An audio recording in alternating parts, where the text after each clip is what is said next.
থাক বাবা, ডাল তরকারি আর মাছ তো আগেই হয়ে গেছে, আর এদিকে ভাতটাও হয়ে এসেছে। আর কিছুক্ষণ পরে মাঠটা উপুর করে দেব। উনি জমিদার বাবুর বাড়ি থেকে ফিরতে ফিরতে ভাতটাও হয়ে যাবে। তারপর উনি যেই বাড়ি ফিরে খাবো খাবো খাবো খাবো খাবো খাবো করে আমার মাথাটা চিবিয়ে খাওয়া শুরু করবে, তখন আমি সঙ্গে সঙ্গে ওনাকে গরম গরম ভাত বেড়ে দিয়ে দেব। ভাত খেয়েই তো উনি আবার নৌকা করে কতদূর যাবেন। কি গো দিদি, ঘরে আছো নাকি? হ্যাঁ, দাঁড়াও, আসছি। আরে তুমি, এসো এসো, ঘরে এসো। না গো দিদি, এখন আর ঘরে যাব না। আমি তোমায় একটা ঘটনা জানাতে এলাম, কথা বলেই তাড়াতাড়ি চলে যাব। কে জানে আবার কখন বৃষ্টি নামে। হ্যাঁ গো, বৃষ্টি এলো বলে আকাশের যা মুখ ভার। তা তুমি কি কথা বলতে এলে শুনি? আজ সকালে আমি হাটে গিয়েছিলাম কিছু শাক সবজি কিনতে। ও মা, সেখানে গিয়ে কার দেখা পাই বলো তো? কার? আরে কার আবার, আমাদের নয়বের বউয়ের। নায়েবের বউ? ও আবার হাটে কি করছিল? আরে সেটাই তো কথা গো দিদি। দেখি একটা বুড়ো চাষির সাথে নায়েবের বউয়ের কি তুমুল ঝগড়া। হাটের লোকজন কেনাকাটা ছেড়ে গোল করে ঘিরে ওদের ঝগড়া দেখছিল। ঝগড়া? তাও আবার চাষির সাথে? তাও আবার নায়েবের বউয়ের? কেন গো, কি নিয়ে? কারণটা শুনেই তো আমি অবাক হয়ে গেলাম। প্রথমে নায়েবের বউ নাকি ওই চাষের থেকে 3 আটি হেলেঞ্চে শাক নিয়েছে, আবার তারপর বলছে 1 কিলো বেগুন ওকে বিনামূল্যে দিতে হবে। বিনামূল্যে? কেন? ও বাবা, ও নায়েবের বউ, তাই ওকে বিনামূল্যে জিনিস দিতে হবে। পুরো চাষি যেই এতে আপত্তি জানিয়েছে, ব্যাস সঙ্গে সঙ্গে কোমর বেঁধে কি তুমুল ঝগড়া। সে কি গো? আরে হ্যাঁ গো হ্যাঁ, তারপর আবার বুড়ো চাষিকে শাসিয়েও দিল, যদি ওকে বিনামূল্যে না দেয় তাহলে ও ওর বরকে বলে ওই চাষিকে আর হাটে বসতেই দেবে না। তারপর কি হলো? তারপর আর কি, বুড়ো চাষি ভয়ে কাঁপতে কাঁপতে নায়েবের বউকে শাক বেগুন তো দিলই, সাথে আবার কিছু পটল আর ঢেঁড়শও বিনামূল্যে দিল। ছি ছি ছি ছি, নায়েবের তো অগাধ সম্পত্তি, তারপরেও বুড়ো চাষির পেট মেরে ও কি পেল? নায়েব যেমন শয়তান, ওর বউটাও ঠিক সেই রকম। হ্যাঁ, একদম ঠিক বলেছ। আমি তো হাটে গিয়ে সব নিজের চোখে দেখে এলাম।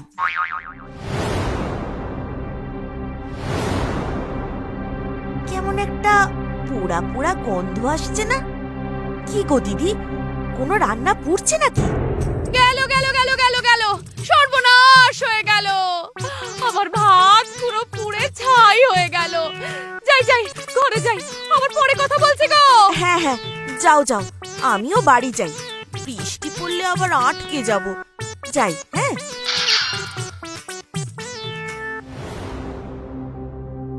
এই গেল যা, যা ভয় পেয়েছিলাম তাই হলো। ভাত তো আর সাদা নেই, পুরো কালো হয়ে গেছে। এবার আমি কি করব? উনি জমিদার বাড়ি থেকে এই এলেন বলে, আর এসেই খেতে দাও খেতে দাও খেতে দাও করে বাড়ি মাথায় করবেন, কিন্তু আমি কি খেতে দেব? কি গো বউ, এই বাড়িতে আমার কপাল ছাড়াও আরো কিছু পুড়ছে নাকি? হ্যাঁ, ও মা, তুমি প্রিয় প্রাণনাথ, কখন এলে গো? তোমার গলায় এই মিষ্টি সুর আর হাঁড়ি দিয়ে বের হচ্ছে পোড়া কালো ধোঁয়া। অঙ্ক আমার মিলে গেছে বউ। শুরু হলো বাড়ি ঢুকেই ওনার ট্যাকস ট্যাকস কথা। কেন গো, আমি কি তোমার সাথে কখনো ভালোভাবে কথা বলি না নাকি গো? তোমার ভালোবাসার সাথে বাংলার এক অতি প্রাচীন বাগধারা, মুসলমানের মুরগি পোষা, এর ভীষণ মিল পাচ্ছি, বুঝলে বউ? এই, তুমি কি আমার সরাসরি অপমান করতে চাইছো? করতে চাইছি না, করছি। এই যে তুমি আমার কপালের মতো ভাতটাও পুড়িয়ে দিলে, এইবার আমি খাবো কি? এক্ষুনি তো নিমাই কাকা এলো বলে, তার সাথে যদি এখন আলো থাকতে থাকতে না বেরোই, তাইলে তো সন্ধ্যের অন্ধকারে নদী পার করব কিভাবে? গনসা, ও বাবা গনসা, ওই ওই ওই ওই নাম নিলাম আর এসে হাজির। কি হলো বাবা গনসা, সাড়া দিচ্ছ না যে? ও ও নিমাই কাকা, তুমি এসে গেছো? আরে বাবা, আমি তো এসে গেছি, কিন্তু এ কি, তুমি এখনো তৈরি হওনি কেন? ভোম্বল সেই কখন ঘাটে পৌঁছে গেছে, দিনের আলো কমে আসছে। চলো চলো চলো, তাড়াতাড়ি বেরোতে হবে তো। না গো কাকা, আমি আজকে যাব না। তুমি আর ভোম্বল কাকা এগিয়ে যাও যাও। ওমা, সে কি কথা, কেন? আসলে আসলে আমার এখনো খাওয়া দাওয়া স্নান কিছুই হয় নাই। আমি যদি যাই তাহলে তোমার আরো দেরি হয়ে যাবে।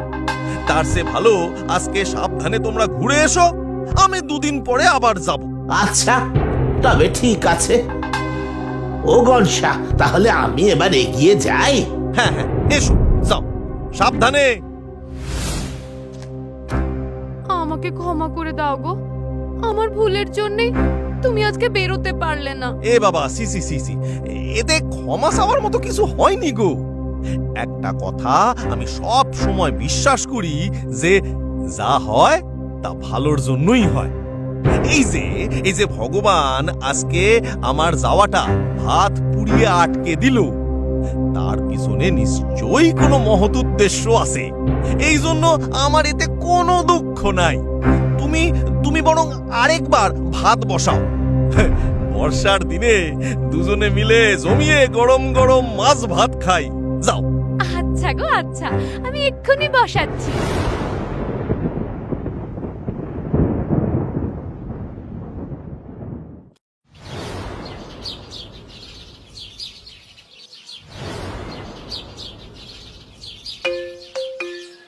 বাবা, কি গরম গো। বাবা, বড্ড গরম। হ্যাঁ গো, কাল রাতের ঘটনা শুনেছ?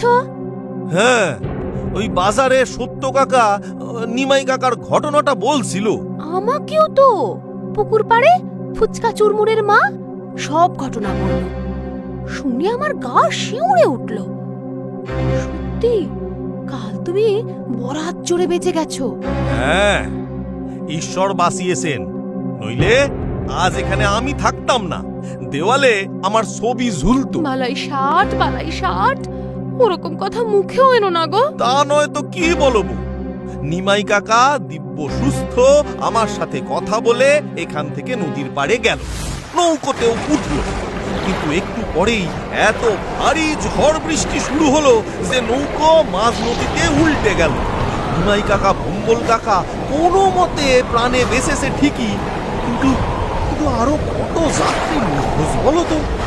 তারা তো ওই প্রবল জলের তোড়ে ভেসে বেরিয়ে গেছে। ইস, কি কষ্ট। হাতটা না পুড়লে আমিও হয়তো ভেসে যেতাম। তাই তো বলি বউ, যা হয় ভালোর জন্যই হয়।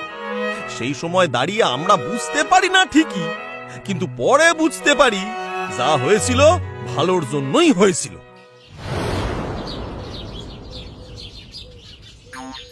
দেখেছো আজ কি সুন্দর ঝলমলে রোদ উঠেছে, তাই আজকে আর সভায় না বসে ছাদে এসে বসতে মন করলো। এই কটা দিন টানা বৃষ্টিতে চারদিকটা পুরো গুমোট হয়ে গেছিল। সত্যি বৃষ্টি জিনিসটা খুব বিরক্তিকর, একভাবে ঘ্যান ঘ্যান হয়েই চলেছিল। কিন্তু কিন্তু বৃষ্টি না হলে শস্য চাষ হবে কিভাবে? আপনার আমার পাতে খাবার আসবে কোত্থেকে? এই অতি বৃষ্টির চোটে আমি পা পিছলে কাল বাড়ির বারান্দায় পড়ে গেছি গণেশ, যার ফলে আমার হাঁটু ছড়ে গেছে আর হাতের আঙুল কেটে গেছে। এই এই এই এই এই দেখো, এই দেখো পট্টি করা। এটা এটা ঈশ্বরের ইচ্ছা হুজুর। ঈশ্বর যা করেন তা ভালোর জন্যই করেন। কি বলতে চাইছো তুমি গণেশ? আপনি বুঝতে পারলেন না হুজুর, গণেশ বলতে চাইছে আপনার হাত কেটেছে, ভালো হয়েছে। কি? হ্যাঁ হুজুর, গণেশ তো এটাই বলতে চাইলো, যা হয়েছে ভালোই হয়েছে। আপনি যে ব্যথায় কষ্ট পাচ্ছেন সেটাই কোনো ভ্রুক্ষেপই করলো না। ভাবুন ভাবুন, ওর ঔদ্ধত্যটা একবার ভাবুন হুজুর। ঠিকই তো গণেশ, নায়েব তো ঠিক কথাই বলেছে। তোমার মধ্যে কোনো সহানুভূতি নেই, তোমার মধ্যে কোনো মানবিকতার বেঁচে নেই। আমি এত ব্যথায় কষ্ট পাচ্ছি দেখেও তুমি বলছো যা হয়েছে ভালো হয়েছে। আমায় ক্ষমা করবেন হুজুর, কিন্তু আমার মূল বক্তব্য এইটুকুই ছিল যে ঈশ্বর যা করেন ভালোর জন্যই করেন। আপনার হাত কেটে গেছে মানছি, কিন্তু এর পিছনে নিশ্চয়ই ঈশ্বরের কোনো মহান উদ্দেশ্য রয়েছে, কারণ যা হয় তা ভালোর জন্যই হয়। তুমি মাত্রাতিরিক্ত বলে ফেলেছো, আর আমিও অতিরিক্ত শুনে ফেলেছি। আমি তোমার আর একটাও বেয়াদবি সহ্য করব না। আমি তোমার সভা থেকে বরখাস্ত করলাম। আমি যেন আর তোমার মুখ না দেখি। যথাজ্ঞা হুজুর। আমি জানি এর পিছনেও ঈশ্বরের নিশ্চয়ই কোনো মহান উদ্দেশ্য রয়েছে, তাই আপনার আদেশ আমি মাথা পেতে গ্রহণ করছি। খুব ভালো করেছেন হুজুর, খুব ভালো করেছেন। গণেশের একটা দৃষ্টান্তমূলক শাস্তি হওয়া দরকার ছিল। গণেশের কথা বাদ দাও, কাজের কথা শোনো। কাল সকালে আমি পাশের গ্রাম পরিদর্শনে যাব। আমি শুনেছি বৃষ্টিতে সেই গ্রামের হাল বেহাল। পালকি এবং প্রহরীদের তৈরি থাকতে বলবে। তুমি নিজে অযথা দেরি করো না। আমি চাই যাতে দিনের আলো থাকতে থাকতে পথে কুখ্যাত শালিমার জঙ্গল আমরা পেরিয়ে যেতে পারি। হুজুর, ওই দিনের আলো থাকতে থাকতে সেই জঙ্গল পেরিয়ে যেতেই হবে, নইলে বিকেল হলেই সেখানে ডাকাতদের খুব উৎপাত। আপনি চিন্তা করবেন না, আমি সকাল সকাল তৈরি থাকবো। না না না না না, দিনের বেলায় কিছুতেই বেরোনো যাবে না। বেরোতে দেরি করতেই হবে। এমন ব্যবস্থা করতে হবে যাতে হুজুরের সেই গ্রামে পৌঁছতে সন্ধে হয়ে যায়। অন্ধকারে হুজুরের অর্ধেক জিনিস চোখে পড়বে না, আর সেই সুযোগে আমি বেঁচে যাব। নইলে সেই গ্রামের অবস্থা দেখে হুজুর আমার সব চুরি ধরে ফেলবেন।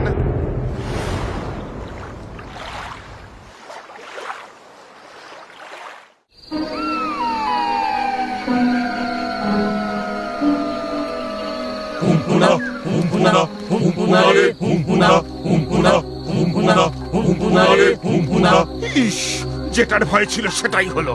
এই অন্ধকারের মধ্যে ডাকাতদের জঙ্গল পেরোতে হচ্ছে। এই সব হয়েছে ওই নায়েবের দেরি করার জন্য। নায়েবকে আমি কিছুতেই ছাড়বো না।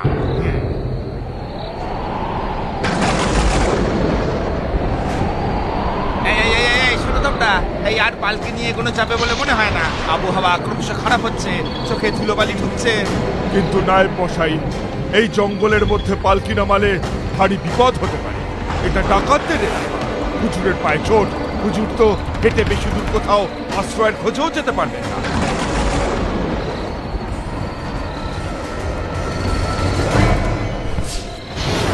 পালাও পালাও সকালে, চাচা বন্য প্রাণ বাঁচা।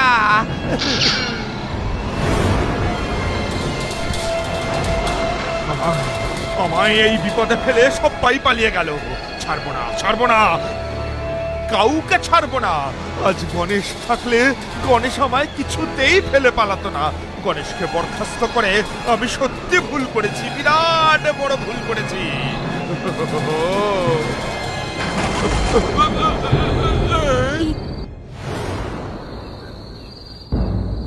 কি বলছো গো? শেষে কিনা জমিদার বাবু তোমায় বরখাস্ত করলেন? এটা তো আমি ভাবতেই পারছি না। এতে আমার কোনো দুঃখ নেই বউ। আমি মানি যা হয় ভালোর জন্যই হয়। কিন্তু জমিদার বাড়িতে চাকরি না থাকলে খাবো কি? শোনো বউ, ভগবান শরীরটা মোটা বানালেও বুদ্ধিটা তীক্ষ্ণ দিয়ে পাঠিয়েছেন। সেই বুদ্ধি বেসেই বাকি জীবনটা ভালোভাবে কেটে যাবে। ও নিয়ে তুমি চিন্তা করো না বউ, কিছু না কিছু আমি ঠিকই করে নেব।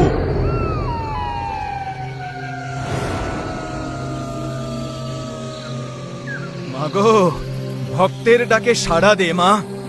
তোর পায়ে উৎসর্গ করার জন্য এক মানুষকে এনেছি মা। ভক্তের পুজো গ্রহণ কর মা, ভক্তের পুজো গ্রহণ কর। নায়েব কোথায়? ডাকাত ভাইয়েরা, ওকে একটু ডেকে দিন না। জমিদারের নায়েব জমিদারকে বিপদে ফেলে প্রাণ হাতে ছুটে পালিয়েছে। চল, এবার তোকে ঈশ্বরের পায়ে পৌঁছে দেবার সময় এসেছে। তোর আঙুলে ওটাকে ওই কাঁটাটা আসলে আমি বাড়ির বারান্দায় পা পিছলে পড়ে গিয়েছিলাম, আর তখনই আমার হাত কেটে যায় আর পা ছড়ে যায়। তার মানে তোর শরীরে এখনো ক্ষত আছে? হ্যাঁ, হাতে আর পায়ের দুটো হাঁটুতে। এই, ওর হাতের বাঁধন খুলে দে। ওকে আজ মায়ের পায়ে উৎসর্গ করা যাবে না। কি আমাকে উৎসর্গ করবেন না? না না, করবো না। না না না, তোর শরীরের মধ্যে ক্ষত আছে বলছি তো, তাই তোকে উৎসর্গ করা হবে না। তার মানে আমি বেঁচে যাব? আমি বেঁচে যাব?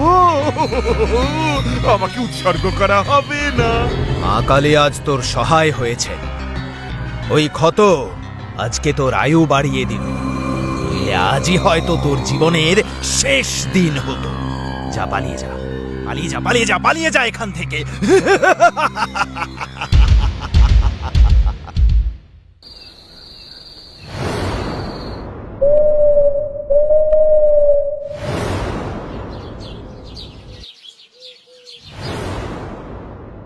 কি ব্যাপার হুজুর, সকাল সকাল আমারে বাড়ি থেকে ডেকে আনলেন, আর পথে আসতে আসতে শুনলাম আপনি নাকি কাল ডাকাতের হাতে বন্দী হয়েছিলেন। সেটা কি সত্যি হুজুর? হ্যাঁ গণেশ, তুমি ঠিক বলেছো। তারপর কি হলো হুজুর? সেটা বলতেই তোমায় ডেকেছি গণেশ।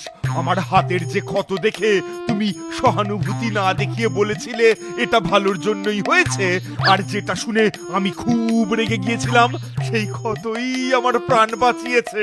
ডাকাতরা ওই ক্ষতর জন্যই আমায় মুক্তি দিয়েছে গণেশ। ওরে বাবা, এত কাণ্ড! হ্যাঁ গণেশ, তুমি ঠিকই বলেছিলে। আমি বুঝতে পেরেছি আমি খুব বড় ভুল করেছিলাম তোমায় বরখাস্ত করে। আমার আজ স্বীকার করতে কোনো দ্বিধা নেই যে তুমি ঠিক আর আমি ভুল গণেশ। সত্যি, আজ যদি আমার হাতে সেই ক্ষত না থাকতো তাহলে আমি আজ তোমাদের সামনে জ্যান্ত থাকতাম না। রাতেই ডাকাতরা আমাকে ঈশ্বরের পায়ে উৎসর্গ করে দিত। তোমাকে বরখাস্ত করে আমি খুবই ভুল কাজ করেছিলাম গণেশ। না না হুজুর, আমারে বরখাস্ত করে আপনি ভালোই করেছিলেন। কেন গণেশ, এর মধ্যে কি ভালো উদ্দেশ্য ছিল? আপনি একবার ভাবুন হুজুর, যদি আপনি আমারে বরখাস্ত না করতেন তাইলে সেই দিন আপনার সাথে আমি যাত্রা করতাম। নায়েব মশাই আপনারে বিপদে ফেলে নিজের প্রাণ হাতে পালিয়ে যেতেই পারে, কিন্তু আমি তো সেই ধরনের মানুষ নই। আমি কিছুতেই আপনারে বিপদে ফেলে পালাতাম না। ফলে ডাকাতরা আমাকেও আপনার সাথে বন্দি করে নিয়ে যেত। সেখানে গিয়ে আপনার হাতের ক্ষতর জন্য আপনি প্রাণে বেঁচে যেতেন, কিন্তু আমার তো কোনো ক্ষত ছিল না হুজুর। ফলে তারা আমাকে তো উৎসর্গ করতই করত। হ্যাঁ, সেটা তো তুমি ঠিকই বলেছো গণেশ। ভাগ্যিস আমারে বরখাস্ত করেছিলেন হুজুর, নইলে আজ আমি জ্যান্ত থাকতাম না। ঠিকই তো, ঠিক কথাই বলেছো। এই জন্যই তো আমি বলি হুজুর, যা হয় তা ভালোর জন্যই হয়।